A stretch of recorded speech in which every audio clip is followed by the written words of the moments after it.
یہ میں عرض کرتا ہوں کہ یہ اللہ مجھے معاف فرمائے، یہ عام مزاج ہے اس وقت کہ اگر کسی کو کسی منکر سے ٹوکا جاتا ہے یا روکا جاتا ہے تو وہ کوشش کرتا ہے کہ کوئی ایسا عذر پیش کروں کہ جس سے اس روکنے والے کا روکنا غلط ثابت ہو جائے، اس ٹوکنے والے کا ٹوکنا غلط ثابت ہو جائے۔ حالانکہ یہ ایک آدمی کے اخلاص اور ایک آدمی کے اللہ کے ہاں مقبول ہونے کی علامت ہے کہ ٹوکنے والوں کو اپنا محسن سمجھے، بلکہ اپنے کو ٹوکنے والے لوگ تیار کر کے رکھے، اپنے کو ٹوکنے والے لوگ تیار کر کے رکھے کہ اگر مجھ سے خطا ہو تو مجھے ٹوک دیا جائے، اس لیے کہ مخلص آدمی کی علامت یہ ہے کہ مخلص ٹوکنے والوں کو محسن سمجھے گا اور ریاکار ٹوکنے والوں کو دشمن سمجھے گا۔ اور ریاکار کی عادت ہے، ریاکار کا مزاج ہے یہ کہ وہ تنقید کرنے والوں کو دشمن سمجھے گا اور تعریف کرنے والوں کو دوست سمجھے گا، یہ مزاج ہے۔ اس لیے مخلصین کی علامت یہ ہے کہ وہ ٹوکنے والوں کو اپنا محسن سمجھتے ہیں۔ اگر کوئی ٹوکنے والا نہیں ہے تو وہ عمدن غلطی کرتے ہیں، اگر کوئی ٹوکنے والا نہیں ہے تو وہ عمدن غلطی کرتے ہیں، جان بوجھ کر، تاکہ ٹوکنے والوں کو آمادہ کریں ٹوکنے پر۔ معاویہ رضی اللہ تعالیٰ عنہ 3 جمعہ یہ اعلان کرتے رہے کہ مال ہمارا ہے، جس کو چاہیں گے دیں گے، جس کو چاہیں گے نہیں دیں گے۔ یہ غلط اعلان 3 جمعہ تک ہوتا رہا، صرف یہ دیکھنے کے لیے کہ ہمیں ٹوکنے والے ہیں یا نہیں۔ تیسرے جمعہ ایک بڑے میاں کھڑے ہوئے، کہا امیر المومنین آپ غلط کہتے ہیں، مال اللہ کے رسول کا ہے، ان کے حکم کے مطابق خرچ ہوگا۔ معاویہ رضی اللہ تعالیٰ عنہ نے حکم دیا اس آدمی کو میرے پاس لایا جائے۔ لوگ انتظار میں تھے کہ اب سر قلم ہو جائے گا، اب یہ نکال دیے جائیں گے، لیکن معاویہ رضی اللہ تعالیٰ عنہ نے ان کو اندر بلایا۔ لوگوں نے جھانک کر دیکھا کہ بڑے میاں کا کیا حشر ہوا۔ معاویہ رضی اللہ تعالیٰ عنہ نے تخت پر بٹھایا ہوا تھا اور ایسے اکرام سے بٹھایا ہوا تھا کہ خود ان کے احسان تلے دبے ہوئے تھے، اور یہ فرما رہے تھے معاویہ رضی اللہ تعالیٰ عنہ، اے بڑے میاں اللہ تمہیں سلامت رکھے، تم نے مجھے حیات بخشی ہے، ورنہ میں مر رہا تھا اس فکر میں کہ اب ہمارے اندر خیر باقی نہیں رہی، کیونکہ اب کوئی مجھ میں ٹوکنے والا نہیں ہے۔ صاحبہ اس سے عرض کی ہے کہ ریاکار وہ منکر سے ٹوکنے کو برداشت نہیں کرے گا۔ آپ نے فرمایا ان صاحب سے، آپ جب کھانا کھا رہے تھے، لقمہ لیا بائیں ہاتھ سے، آپ نے فرمایا دائیں ہاتھ سے کھاؤ۔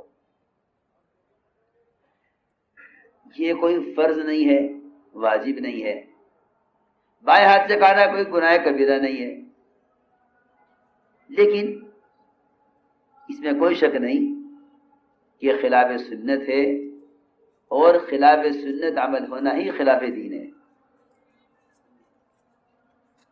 خلاف سنت عمل ہونا دین کی مخالفت کے لیے کافی ہے۔ فرائض سے اختلاف تو کفر کی علامت ہے، فرائض سے اختلاف تو کفر کی علامت ہے، وہ تو کفر ہے، لیکن سنت کی مخالفت اصل بے دینی ہے، سنت کی مخالفت اصل بے دینی ہے۔ آپ نے فرمایا ان سے دائیں ہاتھ سے کھاؤ۔ انہوں نے اس امر کو حقیر سمجھ کر کہا کہ میرا دائیں ہاتھ اٹھتا نہیں ہے۔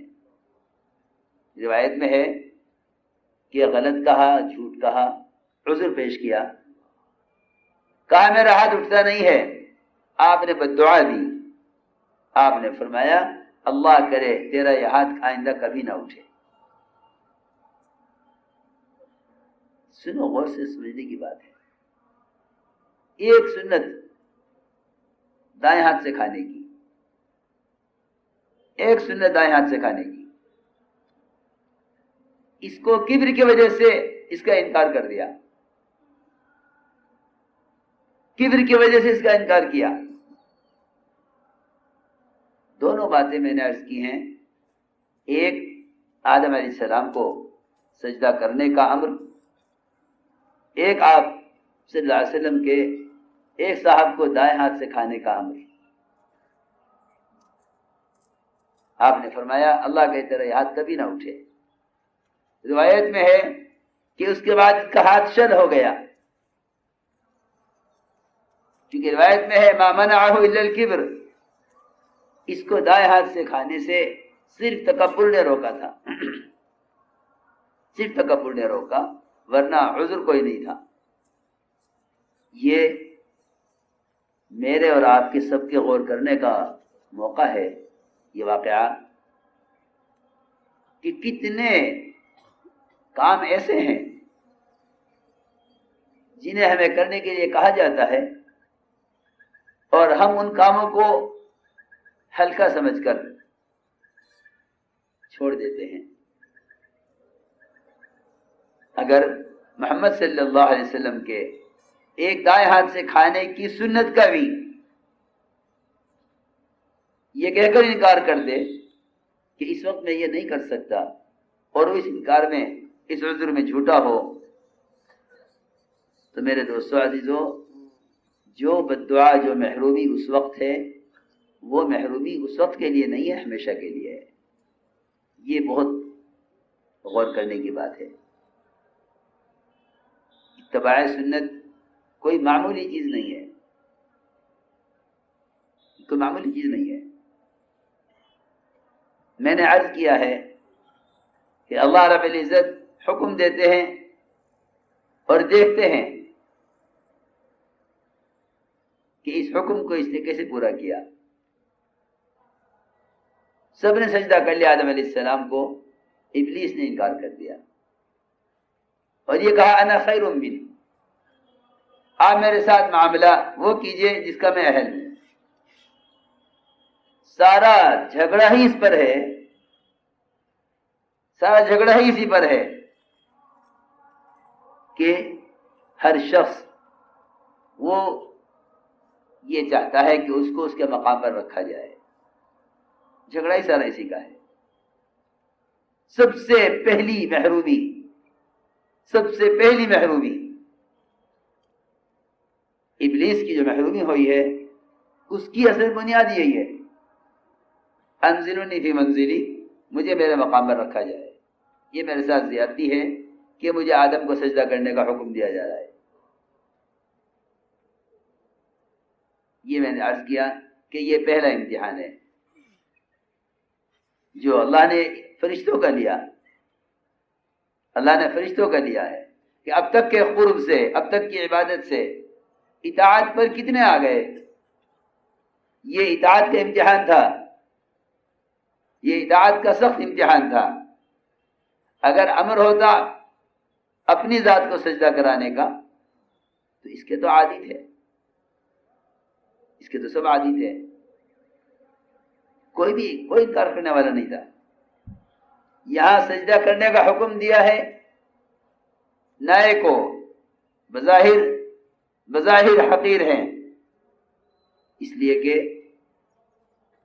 مٹی سے بنے ہیں، ادھر رفعت ہے اور نورانیت ہے، ادھر مٹی ہے اور سیاہی ہے. لیکن حیثیت اللہ کے امر کی ہے، حیثیت اللہ کے امر کی ہے. اگر اللہ تعالی حکم دیتے مجھے سجدہ کرو، اگر اللہ حکم دیتے مجھے سجدہ کرو، پھر تو کوئی بات ہی نہیں تھی کہ ہاں کر لیں گے. میں کچھ عرض کرنا چاہتا ہوں، اگر اللہ تعالیٰ کے اوامر معمول کے مطابق آئیں، ان کا پورا کرنا اطاعت کا کمال نہیں ہے. اللہ تعالیٰ کے احکام معمول کے خلاف آئیں، ان کا پورا کرنا طبیعت کے خلاف، یہ امتحان ہے۔ چنانچہ اس امر کے پورا نہ کرنے کی وجہ سے وہاں سے نکال دیا گیا۔ اور یہ ایک حقیقت ہے کہ جو کسی خیر سے محروم کیا جاتا ہے وہ اپنی تنہائی کو برداشت نہیں کرتا، وہ قسم کھا لیتا ہے کہ میں جس خیر سے محروم ہوا ہوں، میں آدم اور اولاد آدم کو اس خیر سے محروم کرنے کی پوری کوشش کروں گا۔ یہ ایک بات ہے، مجھے یہاں سے نکالا گیا ہے، میں یہاں آپ کو بھی نہیں رہنے دوں گا، آپ کو سجدہ نہ کرنے کی وجہ سے مجھے نکالا گیا ہے۔ ابلیس نے صرف اس پر اکتفا نہیں کیا کہ مجھے نکال دیا گیا ہے تو چلو میں ایک طرف ہو جاؤں، نہیں، مجھے جن کو سجدہ نہ کرنے کی وجہ سے نکالا گیا ہے، مجھے جن کو سجدہ نہ کرنے کی وجہ سے نکالا گیا ہے، میں اپنے نکالے جانے کا انتقام انہی سے لوں گا۔ عجیب بات ہے اگر غور کیا جائے، میں اپنے نکالے جانے کا انتقام انہی سے لوں گا، اور یہ کہہ کر انی لکما لمن الناصحین، میں تم دونوں کے لیے انتہائی خیر خواہ ہوں، میں پرانا ہوں، تم نئے ہو، تمہارا وجود نہیں تھا جب سے ہم ہیں، ہمیں جو تجربہ ہے، ہم جو جانتے ہیں تم نہیں جانتے، ہم تم سے کہتے ہیں کہ اگر تمہیں یہاں ہمیشہ رہنا ہے، اگر تمہیں یہاں ہمیشہ رہنا ہے تو ہماری بات مان لو۔ واقعی ہوتا یہ ہے کہ نیا آدمی یہ سوچتا ہے کہ یہ پرانا ہے، اسے تجربہ ہوگا، ادھر اللہ کا امر ہے لا تقربا هذه الشجرہ، سب کچھ تمہارے لیے ہے۔ عجیب بات ہے، جنت میں داخل ہونے کے بعد کسی چیز کی ممانعت نہیں ہے، لیکن جنت سے نکلنے سے پہلے ایک چیز کی ممانعت ہے، باقی سب چیزیں تمہارے لیے ہیں۔ عجیب بات ہے،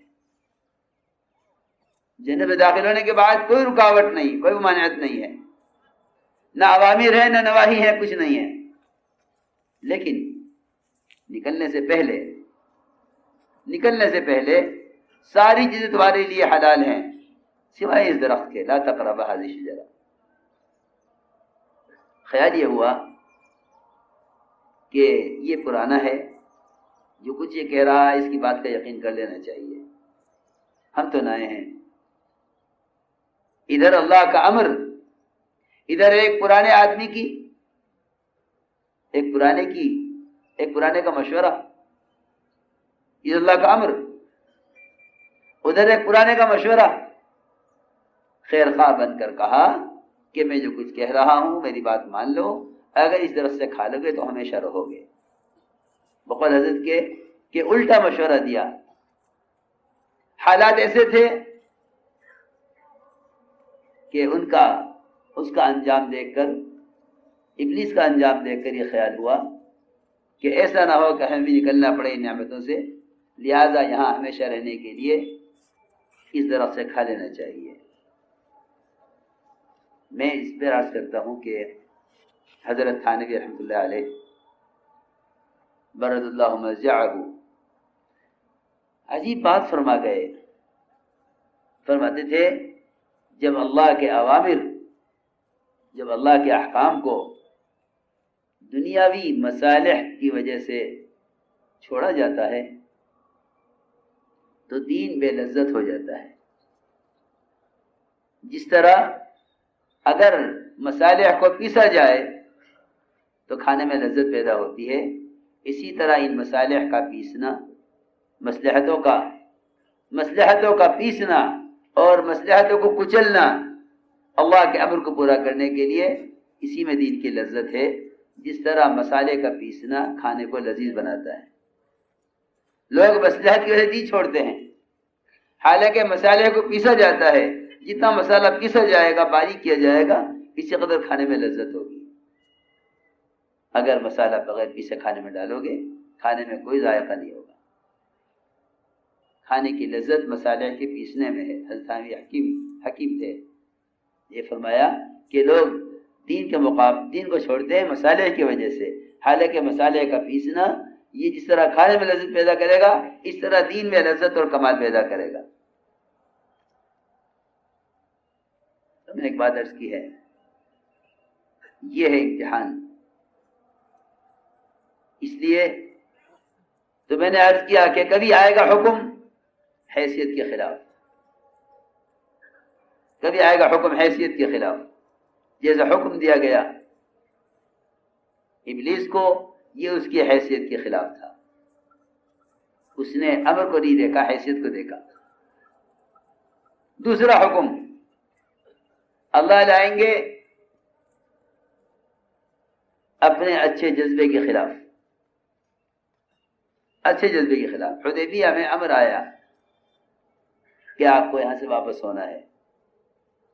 اللہ کا حکم ہے، تمام شرائط ان کی مانو، تمہاری کوئی شرط نہیں مانی جائے گی. رسول اللہ نہیں لکھنے دیں گے، عمرہ نہیں کرنے دیں گے. ٹھیک ہے. عمر رضی اللہ تعالی عنہ اس پر اڑ گئے کہ کیوں ہم دب کر صلح کریں، کیوں نہ ہم عمرہ کریں. بیت اللہ کسی کی جاگیر نہیں ہے، سب آتے ہیں، حج کرتے ہیں، طواف کرتے ہیں، ہم کیوں نہ کریں. عمر رضی اللہ تعالی عنہ اس پر اڑے ہوئے تھے. جس کے پاس جاتے، ایک عجیب بات یہ ہے کہ صحابہ کا جتنا مجموعہ حدیبیہ کے موقع تک آپ کے ساتھ تھا، حدیبیہ میں منافقین نہیں گئے تھے، منافقین حدیبیہ میں نہیں تھے. جتنا مجموعہ آپ کے ساتھ تھا ان کے درمیان ایک وحدت کلمہ، سب کی ایک بات.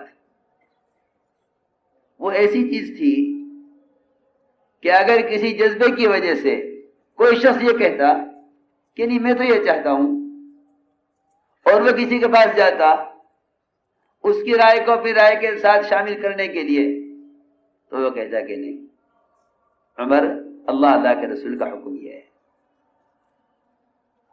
یہ نہیں حکم کچھ بھی ہو، ہم آپ کے ساتھ ہیں، چلیے دیکھتے ہیں، ہم اکثریت میں ہو جائیں گے تو بات ہماری مان لی جائے گی. مسلمانوں میں، صحابہ میں، آپس میں اتنی اجتماعیت تھی، بے نزدیک ساتھ کھانا، ساتھ بیٹھنا، ساتھ سونا، ساتھ چلنا، یہ کوئی اجتماعیت کا معیار نہیں ہے. میں عرض کروں، یہ تو اس ملک میں ایسے بھی لوگ ہیں جو اغیار کے ساتھ اس طرح رہتے ہیں کہ دیکھنے والا نہیں سمجھ سکتا کہ یہ الگ الگ مذہب کے ہیں یا یہ الگ الگ خیال کے ہیں. یہ کوئی چیز نہیں ہے. اجتماعیت کیا ہے؟ اجتماعیت اسے کہتے ہیں کہ 100% مسلمان اگر ان کے کسی نفع کی چیز کو لا کر ان کے نبی کے امر کے خلاف پیش کی جائے تو اجتماعی طور پر لوگ اس کو رد کرتے ہیں. اسے مسلمان کی اجتماعیت کہتے ہیں. اسے اجتماعیت کہتے ہیں کہ اگر ان پر سخت حالات آ جائیں اور ان سخت حالات میں غیر انہیں اپنی طرف بلائیں تو یہ اتنا سخت جواب دیں جیسے جواب کعب بن مالک رضی اللہ تعالیٰ عنہ نے سارے مدینے والوں کی ناراضگی کے باوجود غسان بادشاہ کو جواب دیا تھا کہ اس کے خط کو تنور میں جلا کر یہ ثابت کیا کہ آئندہ اگر کبھی دعوت دینے کا ارادہ کیا ہمیں تو تمہاری دعوت کی ہمارے ہاں یہ حیثیت ہے کہ ہم تمہارے دعوت نامے کو جلا کر خاک کریں گے. کبھی تمہیں اس کا خیال بھی نہ آئے کہ ہم آئیں گے نہیں، لیکن تمہارے دعوت نامے کو اکرام کے طور پر بادشاہ کی طرف سے ہے حفاظت سے رکھیں گے. اس سے بھی مایوس ہو جاؤ کہ ہم تمہاری دعوت کو قبول کرنا تو کیا، ہم تمہارے دعوت نامے کی یوں توہین کرتے ہیں. اسے کہتے ہیں استخلاص، اسے کہتے ہیں یکسوئی. پورے مدینے میں کوئی سلام کلام کرنے والا نہیں تھا. غسان بادشاہ کے خط کی توہین کی ہے بتانے کے لیے کہ اگر ہم آپس میں اختلاف کرتے ہیں، لڑتے ہیں، تو ہم سب کے سب تمہارے مقابلے میں ایک ہے، ہم سب تمہارے مقابلے میں ایک ہیں۔ میں ایک عرض کر رہا تھا، حضرت عمر کا جذبہ عمرہ کرنے کا، جس کے پاس جاتے ہو کہتا عمر اللہ کا امر یہی ہے، عمر اللہ کا حکم یہی ہے۔ جس کے پاس جاتے کہتے کہ کیوں ہم حق پر نہیں ہیں؟ کیا حق پر ہیں؟ حق کا تقاضا کیا ہے؟ حق کا تقاضا یہ ہے کہ اس وقت جو حکم دیا جا رہا پورا کرو۔ کیا عمرہ حق نہیں ہے؟ عبادت نہیں ہے؟ کیوں نہیں ہے؟ یہ اللہ کا گھر نہیں ہے؟ کیوں نہیں ہے؟ لیکن اس وقت کا امر کیا ہے؟ اس وقت کا حکم کیا ہے؟ حضرت فرمایا کرتے تھے میں نے پوری زندگی اعمال اور صدقات کیے، اے اللہ میرا اس دن کا گناہ معاف کر دے۔ خصوصی ایسی عبادت کو گناہ کہہ رہے ہیں جو بیت اللہ کے علاوہ کہیں ہو نہیں سکتی۔ جہاد، زکوٰۃ، روزہ، نماز دنیا کے جس کونے میں جا کے کر لو۔ طواف، حج ایسی عبادت ہے جو یہاں کے علاوہ کہیں نہیں ہو سکتی۔ فرماتے ہیں میں نے ساری زندگی اعمال اور صدقات کیے، اے اللہ میرا اس دن کا گناہ معاف کر دے۔ میں عرض کر رہا تھا کہ جذبے کے خلاف حکم لا کر یہ دیکھا جاتا ہے کہ اس پورے مجموعے میں کوئی ایک فرد بھی ایسا ہے جو نبی کے امر کے خلاف جذبہ رکھتا ہو؟ عجیب بات ہے، اس پورے مجموعے میں کوئی ایک بھی ایسا ہے جو نبی کے امر کے خلاف جذبہ رکھتا ہو؟ عورتوں میں یا مردوں میں؟ عورتوں کا بھی امتحان ہوتا تھا، عورتوں کا بھی امتحان ہوتا تھا، اس لیے کہ وہاں اس دعوت کی نسبت پر فکر اور محنت میں مرد عورت یکساں تھے۔ یہ تو دور نبوت میں کبھی تصور بھی نہیں کیا گیا۔ اللہ اکبر۔ امور دنیا میں تو عورتیں بہت پیچھے تھیں، بہت پیچھے تھیں۔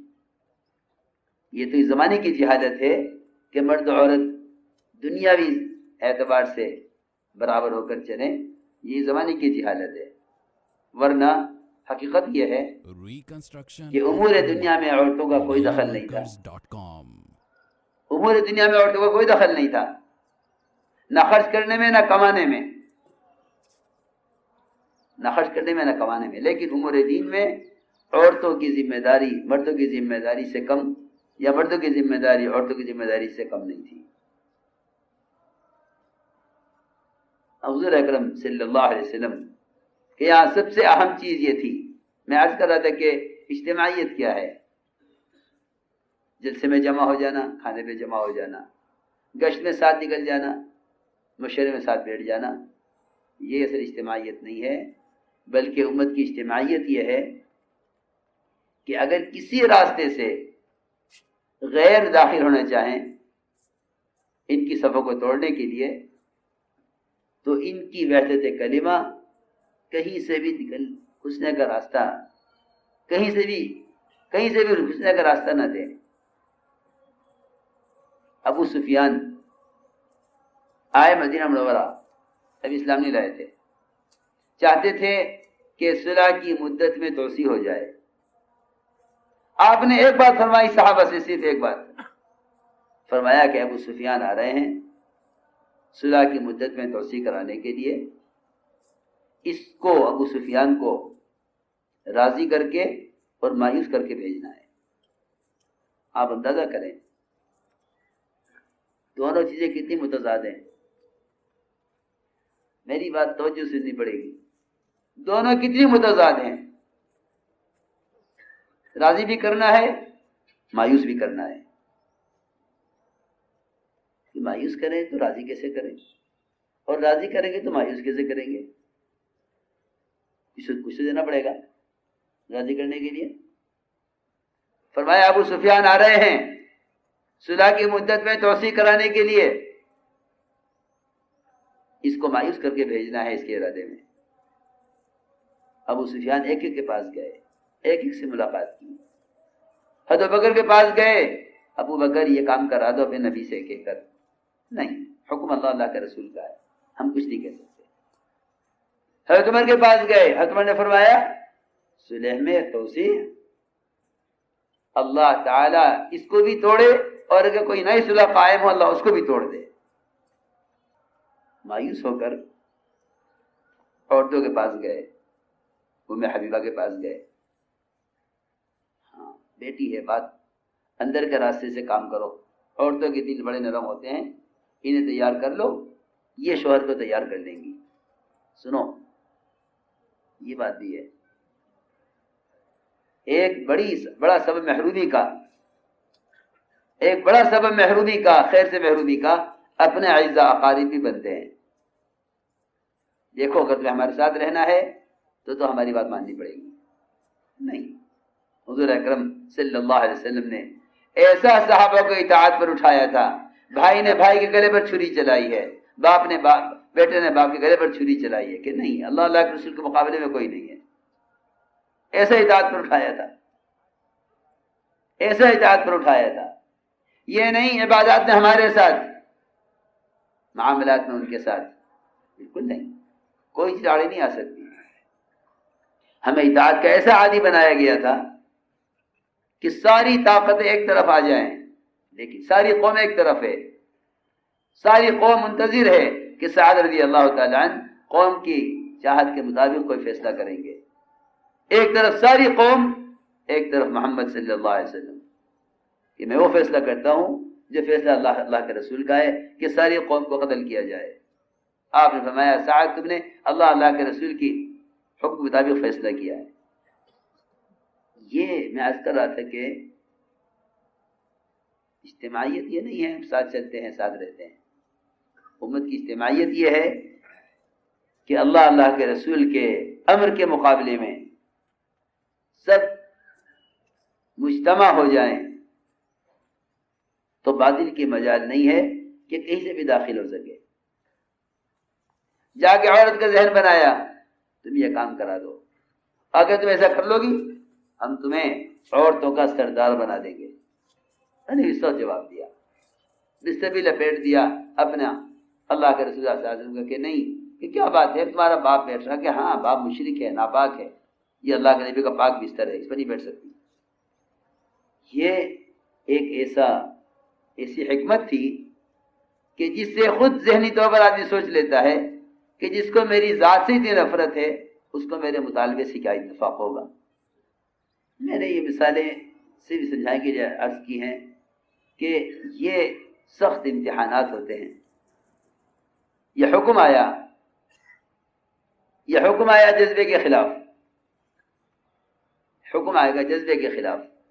میں نے عرض کیا کہ حدیبیہ اچھے جذبے کے قربان کرنے کا موقع ہے حکم پر۔ اللہ نے فرمایا انا فتحنا لک فتحا مبینا، کہ لو فتح مبین، کہ تم نے ہمارے امر کو پورا کیا اپنے جذبے کے خلاف، تم نے ہمارے امر کو پورا کیا اپنے جذبے کے خلاف، ہم نے اپنے وعدے کو پورا کیا حالات کے خلاف۔ یہ سیدھی بات ہے، تم نے جذبے کو قربان کیا ہمارے حکم پر، ہم نے حکم دیا جذبے کے خلاف، تم نے حکم پورا کیا اپنے جذبے کے خلاف، ہم نے تمہیں فتح دی حالات کے خلاف۔ یہ تھی بات۔ تو ایک ہے بنیادی سبب یہ کہ اللہ تعالیٰ کی طرف سے کبھی امر آئے گا معمول کے خلاف، ایک معمول چل رہا ہے، حکم آئے گا معمول کے خلاف، ایک معمول چلا آ رہا ہے، بیت المقدس کی طرف نماز پڑھی جاتی تھی، حکم آ گیا کہ آپ رخ پھیر لیجئے بیت المقدس سے بیت اللہ کی طرف، صحابہ نے فوراً رخ پھیر لیا، یہ حکم آیا معمول کے خلاف۔ یہ نہیں اس کی کیا ضرورت ہے، یا یہ بھی نہیں کہ چلو کوئی حرج نہیں، جن کا دل چاہے ادھر پڑھ لیں، جن کا دل چاہے ادھر پڑھ لیں۔ اختلاف سے بچنے کے لیے جھگڑا نہ ہو، اختلاف نہ ہو۔ امت کی اجتماعیت یہ نہیں ہے کہ آپ ایسے کر لیں ہم ایسے کر لیں، امت کی اجتماعیت یہ نہیں ہے کہ آپ ایسے کر لیں ہم ایسے کر لیں، امت کی اجتماعیت یہ ہے کہ اپنے جذبے کو چھوڑ کر اللہ کے رسول کے حکم پر سب جمع ہو جائیں۔ اجتماعیت اسے کہتے ہیں۔ اللہ نے کیوں کیا؟ اور عجیب بات یہ ہے کہ ظہر کی نماز کے درمیان امر آیا، حکم آیا، فولی وجہ کا شطر المسجد الحرام، کیا رخ کر دیجیے بیت اللہ کی طرف۔ کیوں کیا؟ صرف یہ جاننے کے لیے من یتبع الرسول ممن ینقلب علی عقبیہ، ہم دیکھنا چاہتے ہیں کون رسول کا اتباع کرتا ہے اور کون اپنی اڑیوں کا بل پلٹ جاتا ہے، کون قبلہ اول میں باقی رہتا ہے اور کون اپنے رخ کو نبی کے ساتھ پھیر لیتا ہے۔ میں نے عرض کیا یہ امتحان کی چند شکلیں ہیں، کبھی جذبے کے خلاف، کبھی حیثیت کے خلاف، کبھی معمول کے خلاف حکم آئے گا کہ جس وقت کا جو امر ہے اس وقت میں اس امر کو پورا کر دینا، یہ ہے اطاعت۔ اس لیے میرے دوستو عزیزوں، اطاعت کی وجہ سے اجتماعیت ہے، اگر اطاعت نہیں ہے تو اجتماعیت نہیں ہے۔ اطاعت کی وجہ سے اجتماعیت ہے، اطاعت نہیں ہے تو کوئی اجتماعیت نہیں ہے۔ اطاعت کی وجہ سے اجتماعیت ہے۔ اس اجتماعیت میں کیا رکاوٹیں ہیں؟ ان رکاوٹوں کے کیا اسباب ہیں؟ لوگ ہر چیز کا سبب تلاش کرتے ہیں لیکن آپس کے افتراق کے اسباب کو غور نہیں کرتے کہ آپس کے افتراق کے کیا اسباب ہیں۔ آپس کے افتراق کے اسباب، اس میں سب سے بڑا سبب جو افتراق پیدا کرتا ہے، سب سے بڑا سبب جو افتراق پیدا کرتا ہے، وہ سب سے بڑا سبب حسد ہے۔ یہ میں آپ سے عرض کروں کہ ایک گھر کے چھوٹے سے خاندان سے لے کر دو ملکوں کی بڑی حکومتوں کے درمیان تک جتنا بھی افتراق اور اختلاف ہوتا ہے، اس کی سب سے بنیادی وجہ حسد ہوتی ہے۔ سب سے بنیادی وجہ حسد ہے۔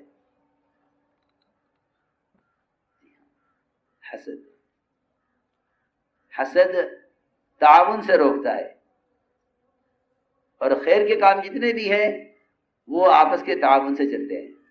اللہ کا حکم ہے وَتَعَاوَنُوا عَلَى الْبِرِّ وَالتَّقْوَىٰ کہ خیر کے کاموں میں ایک دوسرے کا تعاون کرو۔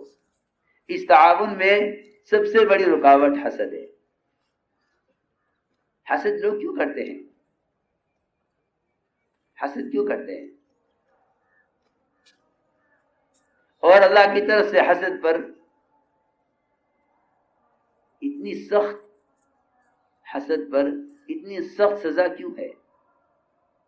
حسد کی سزا یہ ہے کہ پچھلی نیکیاں جلا کر خاک کر دی جاتی ہیں۔ حسد کی سزا یہ ہے، پچھلی نیکیاں جلا کر خاک کر دی جاتی ہیں۔ حسد کی سزا ہے، پچھلی نیکیاں جلا کر خاک کر دی جاتی ہیں، مزید نیکیوں کی آمد کا راستہ بند کر دیا جاتا ہے۔ میری بات دھیان سے سننا، خیر کی آمد کا راستہ بند کر دیا جاتا ہے، پچھلی نیکیاں راکھ کر دی جاتی ہیں۔ یہ میں دونوں باتیں حدیث کی روشنی میں عرض کر رہا، اس کو غور کرنا پڑے گا۔ صحیح روایت میں ہے کہ حسد نیکیوں کو ایسا کھا جاتا ہے جیسے آگ لکڑیوں کو کھا جاتی ہے۔ پچھلی نیکیوں کا تو حال یہ ہے۔ اگلی نیکیوں کے آمد سے کیوں محروم؟ اس لیے کہ یاد رکھنا، ہماری بات ہمیشہ یاد رکھنا، جو اللہ نے جن خیروں کے دینے کا وعدہ، اللہ نے جن خیروں کے حاصل کرنے کا ضابطہ اجتماعیت کے ساتھ جوڑا ہے، وہ انفرادیت کے ساتھ حاصل نہیں کی جا سکتی۔ اللہ نے جن خیروں کے دینے کا ضابطہ اور جن خیروں کے دینے کا وعدہ اجتماعیت کے ساتھ رکھا ہے، وہ انفرادی زندگی میں حاصل نہیں کی جا سکتی۔ یہ ہے آئندہ کی آمد کے خیر کا راستہ بند ہو جاتا ہے حسد سے۔ آخر اتنا سخت عذاب کیوں ہے حسد پر؟ حسد کی حقیقت نہیں معلوم کہ حسد کی کیا حقیقت ہے۔ حسد کسے کہتے ہیں؟ حسد کا سب سے آسان ترجمہ اور حسد کا اصل مفہوم اللہ رب العزت کی تقسیم سے اختلاف کرنا ہے.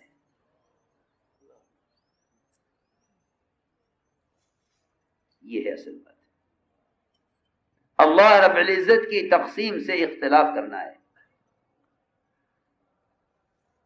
میں عرض کرتا ہوں، ایک بیٹا اگر اپنے باپ کی تقسیم سے اتفاق نہیں کرتا تو گھر چھوڑ کر نکل جاتا ہے. چھوٹی سی مثال ہے. ایک گھر بیٹے کو باپ کی تقسیم سے اتفاق نہیں ہے. ایک باپ کی غلط تقسیم سے اگر بیٹا اختلاف کرتا ہے تو وہ باغی ہو جاتا ہے. آپ اندازہ کریں، اگر کوئی اللہ کی تقسیم سے اختلاف کرے تو کہاں جائے گا؟ اصل بات یہ ہے، حسد کرنا اللہ کی تقسیم سے براہ راست اختلاف کرنا ہے. حسد کا ترجمہ یہ ہے، اے اللہ تو نے فلاں کوئی چیز کیوں دی ہے؟ اس لیے کہ حاسد نعمت کے زائل کرنے کا متمنی ہوتا ہے، اس لیے خیر سے محروم کر دیا جاتا ہے. اس لیے خیر سے محروم کر دیا جاتا ہے کیونکہ وہ نعمت کے زائل کرنے کی تمنا رکھتا ہے. اور عجیب بات حدیث میں فرمایا ہے کہ لا حسد الا فی اثنتین، حسد کی اگر گنجائش ہوتی کہیں تو دو چیزیں واقعی قابل حسد قابل رکش تھی، ایک مال، دوسرے علم. اور آپ دیکھیں گے اس وقت آپ دیکھیں گے پوری دنیا میں صرف یہی دو وجہ ملیں گی حسد کی. دنیا داروں میں حسد مال کی وجہ سے ہے، دینداروں میں حسد علم کی وجہ سے ہے. عجیب بات ہے. پوری دنیا میں پھر کر دیکھ لیجئے، دنیا داروں میں حسد ملے گا دنیا کی وجہ سے، دین والوں میں حسد ملے گا علم کی وجہ سے. اس لیے صحابہ کرام کی ایک بڑی صفت یہ تھی صحابہ کرام کی کہ وہ اپنے سے چھوٹوں کو بھی اگر آگے بڑھتے دیکھتے تو چاہتے تھے ان کے ساتھ لگ جاؤ، اس وقت اللہ ان سے کام لے رہا ہے، اللہ ہم سے بھی کام لے لے. یہ آپ کو صحابہ کی زندگی میں یہ چیز عام طور پر ملے گی. سینئر کون، جونیئر کون، آپ اگر غور کریں گے صحابہ کی سیرت پر آپ کو یہ چیز نہیں ملے گی. یہ چیز نہیں ملے گی. سب ایسے اجتماعی کام میں مشغول ہیں کہ وہاں تقسیم کاری نہیں ہے، کس کے کرنے کا کیا کام ہے، کسی کرنے کا کیا کام ہے، کون کس درجے کا ہے، کون کس درجے کا ہے. آپ دیکھیں صحابہ کی زندگی میں اور صحابہ کی سیرت میں خود حضور اکرم صلی اللہ علیہ وسلم ایسے شامل ہے صحابہ کے ساتھ کہ تقسیم کار نہیں ملے گی. تقسیم کار کا مطلب یہ ہے آپ کے کرنے کا یہ کام ہے، آپ کے کرنے کا یہ کام ہے. ابو بکر و عمر رضی اللہ عنہما اپنے اپنے دور خلافت میں ایک ایسی اپاہج بڑھیا کا پاخانہ صاف کر کے اور کپڑے دھو کر آتے تھے کہ طلحہ رضی اللہ تعالیٰ عنہ اس ٹوہ میں لگے کہ یہ رات کو عمر اجنبی گھر میں کیوں جاتے ہیں. پتہ چلا نہیں آج سے نہیں، سال سے آ رہے ہیں. ان سے پہلے ابو بکر رضی اللہ تعالیٰ عنہ. یہ بات نہیں تھی کس کے کرنے کا کیا کام ہے. ایک ایسا مجموعہ تھا کہ جہاں مسجد نبوی کی تعمیر میں صحابہ پتھر اٹھا رہے تھے. پتھر اٹھانے میں آپ اندازہ نہیں کر سکتے تھے کہ پتھر اٹھانے والا کوئی صحابی ہے یا خود نبی کریم صلی اللہ علیہ وسلم ہے. تقسیم کار نہیں تھی، درجات نہیں تھے. اللہ کی یہاں تو بڑے اونچے درجے ہیں، آپ سید الانبیاء ہیں، امام الانبیاء ہیں. لیکن اس میدان میں ایسے رہتے تھے کہ اجنبی آدمی کو آ کر پوچھنا پڑتا تھا ایکم محمد، ایکم بن عبد المطلب، تم میں محمد کون سے ہیں. آپ اپنا تعارف خود کراتے تھے. یہ بھی نہیں کہ نوابوں کی طرح دوسرا آدمی تعارف کرائے، تعارف خود کراتے تھے. ہاں میں ہوں ابن عبد المطلب میں ہوں.